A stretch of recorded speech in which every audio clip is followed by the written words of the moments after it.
Okay, so it's just gone 5 o'clock now here on our trading floor in London, and just going to do a quick recap. I've had a couple of the trainees request that I could wrap up each day. We used to do this before for the EU wrap, so just want to pull together a couple of the main things which we've seen today and hopefully summarize some of the key events and how the market reacted. So first of all, I guess we've got to start with right at the beginning of the day when we came in terms of the European entrance this morning.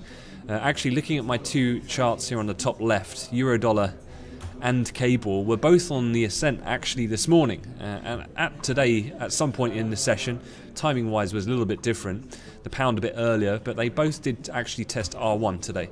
Although, as we can see, the Euro-Dollar pair sharply lower in the wake of a dovish ECB press conference, which we'll talk about in a lot more detail in a second. So, why did we have the dollar weakness when we came in? Well, this really was a follow-through from the FOMC announcement, Janet Yellen's final press conference that we had.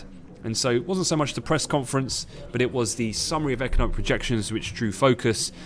In particular was that although they're a bit more optimistic about the employment situation, the growth situation in the US, what they're not so confident on and saw no revision at all was their inflation outlook in December from their previous projections in September.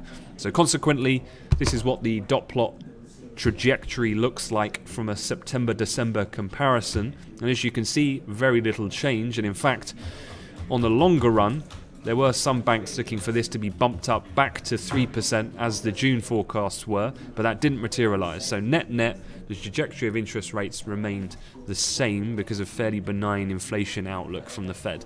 So dollar weakness was the theme from last night, and that continued through to the morning. Now, as you can see, Cable, the story of Cable today, there's been quite a lot of sterling information, this was the FOMC here. So if I circle that was actually the bigger move that we've seen more recently. Then when we came in Europe, actually, we started to grind up through the morning, this price action here. Now, there was one thing that was in focus, and this was the news and the vote that came last night. So this was the headline we were looking at this morning when we did the morning briefing, where Theresa May-led government has lost a key vote after Tory rebellion, so 11 Tory MPs voting against the Prime Minister in regards to giving Parliament a legal guarantee of a vote on the final Brexit deal struck with Brussels. So what does this mean? Well, in summary, it means then that there's a greater likelihood of a softer Brexit. And a softer Brexit then means it's more beneficial for the pound because it's the opposite of a cliff edge hard Brexit scenario. And so we were already moving a little higher here in the pound as we went through the morning. So this is really this point here I'm looking at now. So if I remove that from what we had from the Fed, then the actual high came here. And this was on the release, of course, of UK retail sales. So what did UK retail sales look like? Well, this was here.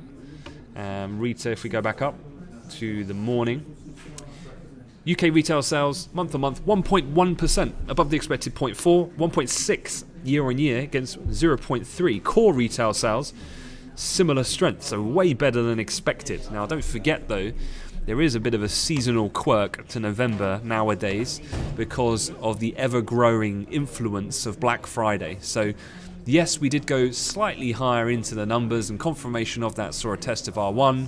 However, after that, we then started to pull back lower. The market didn't really buy into the retail sales too much because ultimately it's not really going to have too much an effect, certainly on policy is going to be set.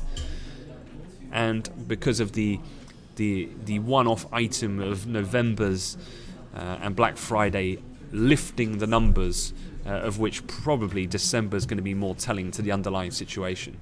The other thing, of course, the market was waiting for the Bank of England's interest rate decision. So what did the Bank of England do? Well, they did nothing, because the Bank of England have already set out their stall of what they're going to do going forward. And as we know, they hiked interest rates last time. There was a low risk of them doing anything at all, and the vote split was unanimous 9-0. So Ian McCafferty, Michael Saunders didn't step away from the majority.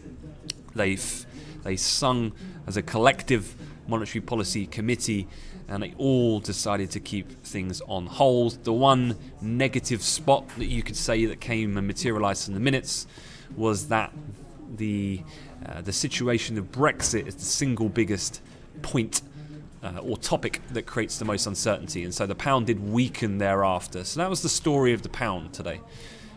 So that's only part one. There's been a lot and a very busy calendar that's happened and unfolded so far today. So let's have a look at the euro. Now the euro was already moving higher. Again, this was the dollar weakness that occurred last night, as we can see here. Then, as we went into the European morning, we started to pick up pace to the upside. This was because of really some strong economic data, forward-looking, the PMIs, the engine room of Europe, the undoubted biggest contributor to Eurozone growth, Germany, posted manufacturing numbers that were quite unprecedented. In fact, the reading pointed to a record high expansion in the manufacturing sector. As you can see here, up at 63.3 was higher than expected. The service sector, how does that look? Well, pretty similar. Pointed to the highest expansion in services activity since December of 2015. So very strong data from Germany. However, people not looking to commit too much ahead of what arguably was the bigger event of the day, which is that of course, the ECB press conference. But before we get on to that, I just want to have a quick look at gold, because at 1:30 we had some key US data. Now this is looking at gold, and as you can see, 1:30 is where predominantly the biggest move of the day came, and this was this part I've just circled here. The downward momentum was enough to consequently break a fairly key level of support, which has been seen over the last day or so at this point. So this was the price action we were looking at here. Now, why did that happen? Well, obviously people trade gold as a risk asset, so something positive developed, and there was economic data that caused and acted as the catalyst here. The economic data being that of US retail sales. So if we go to US retail sales here, scroll back to 1:30, the headline reading was 0.8% against 0.3 expected. The control group, which is often seen as the more cleaner reading, and that's used for GDP modeling at the likes of the Atlanta Fed, the New York Fed, and then various other Wall Street bank models, was also similarly strong and was also subject, the data set, to upward revisions to the previous month. So good data. The jobless situation also indicative of a good employment situation. So gold moved lower, and what I wanted to do is just quickly share this trade. So this was a trade by one of our live traders, and what I like here, and to kind of explain a little bit about the approach that this particular gentleman took, was this was the data when it came out, and trying to hit data, especially something like gold, which is quite responsive and sensitive to economic data, is quite difficult. So what he's done then, appropriately, is stayed out of some of the initial noise and the price action. And if I just move this over a little bit so you can see it a bit more clearly, 1 second, it should be better. So he's then waited approximately 30-40 seconds for the price volatility to die down slightly, then picked an opportune time to short the market with the fundamental reasoning that the data is strong and considerably strong, so that the price of gold would move lower. As this has come down, he's then taken off one at that low. It's come back up to the point, but well, the good thing here is patience in his strategy. He's not looked to get out of the trade. He's still kept it in play. It's come back down his way, come out of 2, 3, 4, and then the 5th one. Now, one of the key things here is this entire trade lasted only a matter of a couple of minutes, which is important because this came at 1:30, and of course the ECB press conference starts just a short while after. So just wanted to share with you that trade from one of our gold traders. Very excellent execution there on that instance. Looking at the ECB then, and what happened, let's first of all just have a look at the chart of the euro currency, because I think that's it tells quite a good story in that reference. And so if I go back to a 5-minute chart here on the euro, and we'll go and have a look on a 1 minute, in fact, to make a bit more sense of what's happened today. So 12:45, that's when you have part 1 of the ECB's interest rate decision. So if I go back on the chart, give me 1 second, I'll transition.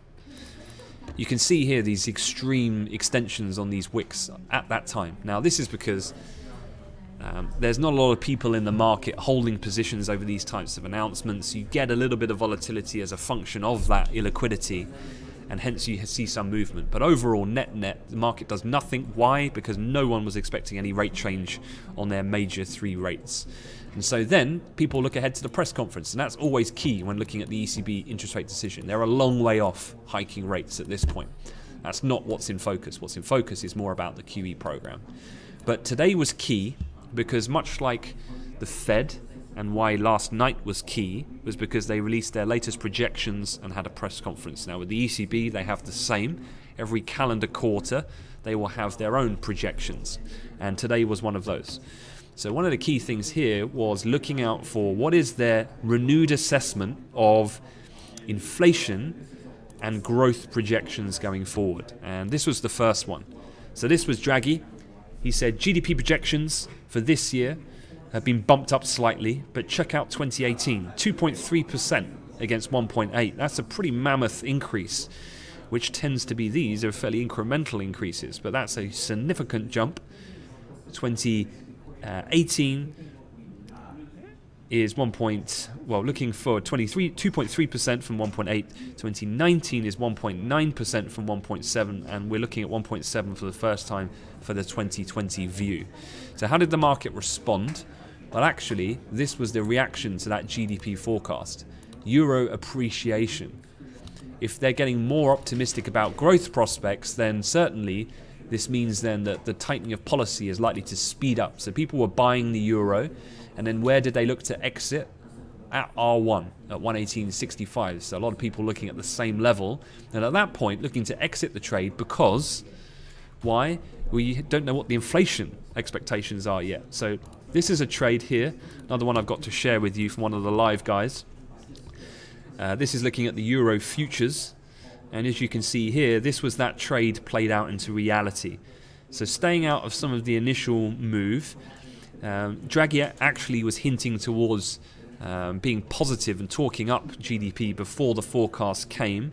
So he was out of the price action, but then at that previous point, of which in the short term was the resistance point that was seen prior, he's then entered the market, identifying the level here of support with the stop just below, and then with 3 contracts scaling out as the price went higher, with the eventual full exit at R1 out of the trade, awaiting then the inflation expectations. So a well-executed trade on that singular piece of news. Next part of the trade then was, well, what was the inflation situation? And it's quite telling because check out the move that happened on the back of the inflation numbers. So this was the HICP numbers, and as you can see, aside from 2018, which has been revised up to 1.4 from 1.2, all the others have been left largely unchanged. So similar to the Fed, where they're optimistic on growth, but fairly lackluster, i.e. no change they had on inflation, the ECB are fairly similar. Positive on growth, but inflation's still not quite picking up and taking real traction at this point. So therefore, the hawkishness that was seen from the GDP reversed on the inflation, the price started coming lower, and then actually, if you start looking at this more long term, there was a really key secondary comment that came out in the Q&A, and which has really caused this much bigger move here of the overall interpretation of this being dovish. And this is because of this comment. This is the big elephant in the room. What are they going to do with QE? When is it going to end? And ECB's Draghi said ECB did not discuss the end date for asset purchases at today's meeting. This is really important because they haven't even debated it. They've not even talked about it. Full stop. So certainly QE, there's no thread of that suddenly ending at this point, irrespective of economic data suggesting that European prospects are picking up. They still haven't changed that discussion on QE. And so the Euros reversed all of that gain that was seen pretty much to the tick of where we were at the announcement of the Fed last night. Consequently, what's also helped this move, of course, is not only have you got euro weakness, you've also got dollar strength because of the solid data that we were talking about earlier. So a complete reversal of fundamentally what would have given you direction at the point of the morning comparative to the point in the afternoon, given these factors that have occurred, the US economic data and then the ECB's communication strategy. All right, so this was just what I was looking at here. This was the Fed-inspired move, and then this was the ECB-inspired move and the US economic data move. Okay, quick roundup of the calendar for tomorrow. It's pretty quiet actually, and I'd say really there's two main things you need to be looking out for tomorrow. And one is, there's been a lot of talk about whether or not they can get this US tax bill, this compromise deal of the two chambers of Congress together for the president to sign by Tuesday. So any rumor mill about that could move the market. And then also you're looking out for the Brussels summit conclusion of where they're going to be discussing Brexit. Otherwise, data-wise, it's pretty quiet. Finally, just want to have a look at the DAX, because I had a few questions about the DAX move. And really what I'm focusing on here with the DAX is the complete opposite of what I've looked at in the euro. If you think about it, Europe as a whole, generally speaking, particularly countries like Germany, which is the largest contributor of economic growth, highly driven by export. So the weaker the currency, the more beneficial it is for those companies, and you've got an inverse relationship. So remember, the euro, if I flick between, well, let's just bring up both charts here so you can see what I'm talking about. So I'll put the euro on the top. I'll put it on the same time frame as what we're looking at. So you can see this big downtrend in the euro, but actually we've got a firm uptrend in the DAX. Now a couple of things we were looking at here, and Sam's marked up for me on my chart from when he was covering it for the guys, was that as the realization that this was a dovish ECB came around, particularly on that point of the QE, the equity market started rallying quite aggressively. The euro weakness also helping that move. We get above pivot, that gives it another point too. That R1, really good resistance level, not only for the purpose of the daily pivots, but this high going down on this trend line that's materialized since last Friday's highs that we were trading in the DAX future. All right, going to leave it at that. Just wanted to give you guys a wrap up of the day's events. It's probably the busiest day of an economic calendar we've had in a while. So I hope you've learnt a lot, and I hope if you've traded it, it's gone well. And I'll see you tomorrow morning. Thank you very much.